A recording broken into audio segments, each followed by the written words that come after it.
मनीष अग्रवाल जी, हम संभल पर लौटते हैं। क्या 78 के दंगों की जांच दोबारा नहीं होनी चाहिए? जरूर होनी चाहिए। क्यों नहीं होनी चाहिए? क्या हिंदुओं को न्याय नहीं मिलना चाहिए? क्या ये न्याय सिर्फ एक मुसलमान नाम के व्यक्ति के लिए ही है? हिंदुओं को जरूर न्याय मिलना चाहिए। 1978 के दंगों की जांच जरूर होनी चाहिए, निष्पक्ष होनी चाहिए। और मैं तो ये भी मानता हूं कि ये भी जांच होनी चाहिए कि किसने 1993 में उसे बंद करा था, किन कारणों के तहत वो बंद करा गया था, किन गवाहों को ये कहा गया था कि तुम गवाही मत दो। जरूर इन तथ्यों को उजागर करके लोगों के सामने लाना चाहिए और जो भी पीड़ित है उन्हें न्याय मिलना चाहिए, चाहे वो किसी जाति किसी संप्रदाय से हो। लेकिन जो भी शासक होता है उसकी ये जिम्मेदारी होती है कि अगर इतिहास में उसे कुछ गलत होता दिख रहा है तो उसको उस चीज को लोगों को सही ढंग से प्रस्तुत करना चाहिए। और मुझे लगता है आदरणीय योगी आदित्यनाथ जी इसकी जांच करके लोगों के सामने सत्य सामने लाएंगे कि इतना बड़ा नरसंहार कैसे कागजों की फाइलों में ही दब के रह गया, कैसे लोगों को यह भी पता नहीं चला कि वो कौन लोग थे जिन्होंने इन्हें मारा। जैसे मैं भी आपके चैनल पे ही सुन रहा था कि वो कह रहे थे कोई रैली जा रही थी, कोई यात्रा जा रही थी। कि किस तरीके का समाज भारत में चला आ रहा है कि कोई कहीं से गुजरेगा और उसके बाद नरसंहार सिर्फ हिंदुओं का होगा, चाहे 78 में मारे जाएंगे, चाहे कार सेवक के रूप में मारे जाएंगे, चाहे गोधरा में मारे जाएंगे। क्या हिंदू जाति सिर्फ नरसंहार के लिए ही है? और जब सरकारें चुन के आती है तो क्या वो उसको न्याय नहीं दिलाएंगे? और जो मेरठ के अंदर हुआ था भाई, उसके बारे में भी बात कर दीजिए मनीष जी। इंसाफ तो सबको मिलना चाहिए, चाहे वो हिंदू पीड़ित हो या मुस्लिम पीड़ित हो। आपने मेरठ की डिमांड उठाई, मिलना चाहिए। नहीं, मैं तो कहता हूं भारत के मुसलमान जो पीड़ित है उनको भी तो इंसाफ मिलना चाहिए भाई। ये हम कहते हैं जब हिंदू भाइयों को आपको कोई रोक रहा है, आप लोग रात में कोर्ट खुलवा देते हैं आतंकवादियों को माफी दिलवाने के लिए, आप लोग हाईकोर्ट चले जाते हैं आतंकवादियों को छुड़वाने के लिए। मनीष भाई अभी रुकना होगा, नाजिम भाई अभी रुकना होगा, मैं जोशी जी के पास चलूंगा। जोशी जी, 78 के दंगों की जांच, जो भी साक्ष्य बचे हों, जो भी लोग बचे हों, वो होनी चाहिए कि नहीं? एक और दूसरा, केस वापस किन परिस्थितियों में लिए गए, ये सच जनता के सामने रखा जाना चाहिए कि नहीं, ताकि जनता ये समझ पाए कि हमने जिनको वोट दे के हुकूमत के लिए भेजा था वो कैसा कैसा काम करते हैं। जोशी जी। देखिए अमिताभ जी, जैसा मैंने पहले भी कहा, 2012 में और 17 में आदरणीय योगी जी को उत्तर प्रदेश की जनता ने चुना है। सरकार चलाना न चला, जैसे चलाना है उनको चलाने का काम है, जांच करना उनका काम है, क्योंकि जनता ने उनको वोट दिया। हमारी जिम्मेदारी बनती है कि जो लोग हैं जिनके साथ अन्याय हो रहा है उनकी आवाज को उठाएं, और हमने बहुत जिम्मेदारी से करा। वो अधिकारी हम लोग नापने का काम करेंगे जो भारतीय जनता पार्टी की सरकार में जो कस्टोडियल डेथ हो रही है उनके अधिकारियों से हिसाब लेने का काम समाजवादी पार्टी जब हमारी सरकार बनेगी हम लोग करेंगे कि किसके दबाव में हुआ और किन अधिकारियों के बदौलत हुआ। ये हमारी जिम्मेदारी बनती है। और जांच कराना ना कराना, जो मैंने पहले कहा था, वो अब इस सरकार की जिम्मेदारी बनती है। वो उसका, क्योंकि अब मैंडेट है इनके पास 27 तक का, ये इनका अधिकार क्षेत्र है और हमारा जो अधिकार क्षेत्र है उसको माननीय अखिलेश यादव जी भली बातें निर्वहन कर रहे हैं। और अभी मैं आपके चैनल के माध्यम से हमारे सीनियर नेता मल्होत्रा साहब के बयान को भी सुन पा रहा था। उन्होंने भी कहा कि जो कस्टोडियल डेथ है अभी जो हुई है संभल में, उनका सभी अधिकारियों को नापने का काम समाजवादी सरकार जी।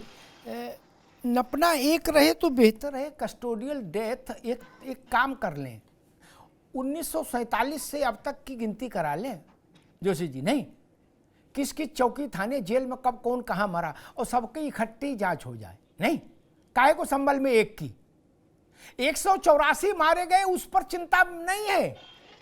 बोले वो योगी जाने, करना करे नहीं, हमसे क्या लेना देना। 184 जला दिए गए जिंदा, बोले हमसे कोई लेना नहीं, योगी जाने। बोले एक जो हार्ट अटैक से मर गया, बोले इसके लिए हम क्रांति कर देंगे, एक एक अधिकारी की खाल खींच लेंगे, सरकार में आएंगे। और 184 मर गए, अरे बोले जान दो यार, वो योगी जाने। वो भारत के नागरिक नहीं थे, वो उत्तर प्रदेश के नागरिक नहीं थे, वो भारत माता की संतान नहीं थे। आप खुद ऐसा विभाजन खड़ा कर रहे हो कि हम केवल फैजान के साथ हैं। 184 हिंदू मर गए, बोले हमसे कोई लेना देना नहीं, बोले यूपी ने वोट दिया योगी को, योगी जाने। यही ना भाव है। अमिताभ जी बात जी जवाब सुन जी लीजिए। जी, हाँ हाँ, जल्दी जो से, मैंने फिर कहा मैं है। आनंद दुबे के पास आऊंगा जी।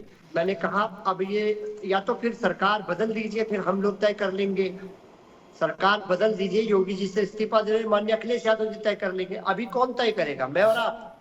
योगी जी आप तय मांग नहीं कर रहे जोशी जी, ये सवाल नहीं, आगे आपकी बात। मैं आप मांग कर लेते, हमें अच्छा लगता। आप ये कहते कि हाँ समाजवादी पार्टी मांग करती है कि 184 हिंदुओं की जघन्य हत्या का दूध का दूध पानी का पानी होना चाहिए। आप ये मांग तो कर सकते थे। आप इस देश में राजनीति करते हैं और आपकी चिंता फैजान तक सिमट जाती है। बोले हम एक एक अधिकारी की खाल खींच लेंगे। हमारी चिंता 184 लोगों पर आप बोल ही नहीं रहे हो मित्र। हमारी चिंता उनके लिए है जो योगी सरकार में जो कस्टोडियल डेथ हो गई है, उनका हिसाब हम लोग अपनी ठीक सरकार के ठीक। आगे देंगे। अच्छा, जो पहले आपकी सरकारों में जिनके साथ अन्याय होगा उनका कोई हिसाब नहीं करेंगे। यही समस्या है। आप लोगों को बांट क्यों दे रहे हैं मित्र? सब आपके हैं, आप सबके हैं जोशी जी। ये भाव अच्छा है। 25 करोड़ लोग आपके हैं और आप 25 करोड़ के होइए। इसमें ये भेद मत करिए, ये ठीक नहीं। आनंद दुबे जी, मसला फिर वही आकर खड़ा हो गया।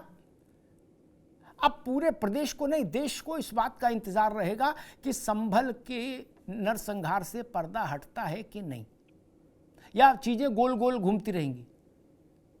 नहीं अमिताभ जी, एकदम भरोसा रखिए, उत्तर प्रदेश में योगी आदित्यनाथ जी की सरकार है और अन्याय किसी के साथ नहीं होगा, सबके साथ न्याय होगा। और संभल में के जो पीड़ित परिवार है उनके साथ भी न्याय होगा, एक विषय। दूसरा, इन्होंने कहा सरकार बदल दीजिए, हमारी आ जाएगी तो हम कर लेंगे। अरे इसीलिए उत्तर प्रदेश की जनता ने बदला ना भाई। 12 से 17 तक आप थे तो आपका दिल बड़ा होता तो आप खुलवा लेते संभल के दंगों की फाइल।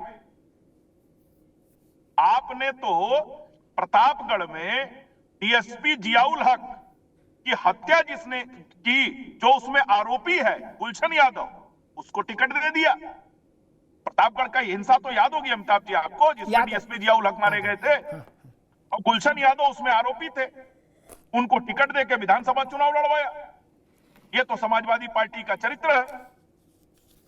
तो समाजवादी पार्टी क्या बात करेगी? अभी हाजी नाजिम कह रहे थे मेरठ में, यहां अमिताभ जी मैं दावे से कह रहा हूं पूरे देश में कहीं भी हिंदू कम्युनिटी के द्वारा कहीं कोई दंगा आज तक नहीं किया गया है। हमेशा शुरुआत जो हुई है वह उकसाने की वजह से किया है इन लोगों ने की तरफ से, चाहे बहराइच हो चाहे कहीं की बात हो। आप उत्तर प्रदेश छोड़िए, कहीं की बात मैं कर रहा हूं। पाकिस्तान में कौन से हिंदू है वहां कौन सा दंगा हो रहा है, अफगानिस्तान में कौन से हिंदू है वहां क्यों दंगा हो रहा है, फ्रांस से लेके ब्रिटेन से लेके इजराइल, जहां आप लीजिए वहां तो हिंदू नहीं है ना, वहां हिंदू नहीं उकसा रहे हैं ना। मुस्लिमों को कब आप इंसाफ दिलवा रहे हैं भाई? लेकिन आप लोग सिर्फ एक झूठ का प्रोपेगेंडा पूरे भारत के अंदर फैलाना चाह रहे हैं।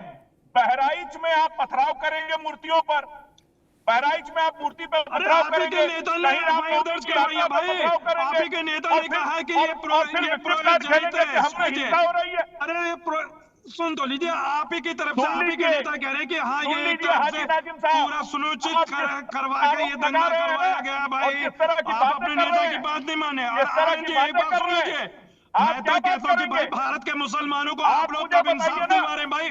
अरे दिलवाइए ना, अखलाक की मोबिलिटी हुई भाई, अखलाक को इंसाफ दिलवाइए। सुन लीजिए, जुनैद नासिर को जिंदा बोलोरे के अंदर जला दिया गया भाई, इंसाफ दिलवाइए भाई।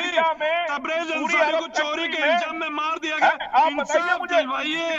और जेल के सुन लीजिए, पुलिस कस्टडी के अंदर इरफान की मौत हो गई भाई, मुसलमानों की मौत हो रही है, तो आप उनको इंसाफ नहीं दिलवाएंगे। हम तो कहते हैं कि हिंदू भाइयों को भी जो पीड़ित भाई है उनको भी इंसाफ मिलना चाहिए, और जो मुस्लिम पीड़ित है उनको भी इंसाफ मिलना चाहिए, चाहे हिंदू हो चाहे मुसलमान हो। हाथरस की बेटी को नहीं मिला भाई, हम तो कहते हैं हाथरस की बेटी को भी दिलवाइए। भेदभाव के चला रहे हैं अमिताभ जी, हाथरस की बेटी को इंसाफ कब दिलवाएंगे? नाजिम साहब की बेटी को कब इंसाफ दिलवाएंगे? ठीक, नाजिम साहब रुकना होगा, आनंद दुबे जी रुकना होगा, आनंद दुबे जी रुकना होगा, आनंद दुबे जी रुकना होगा, नाजिम साहब आपको भी रुकना होगा।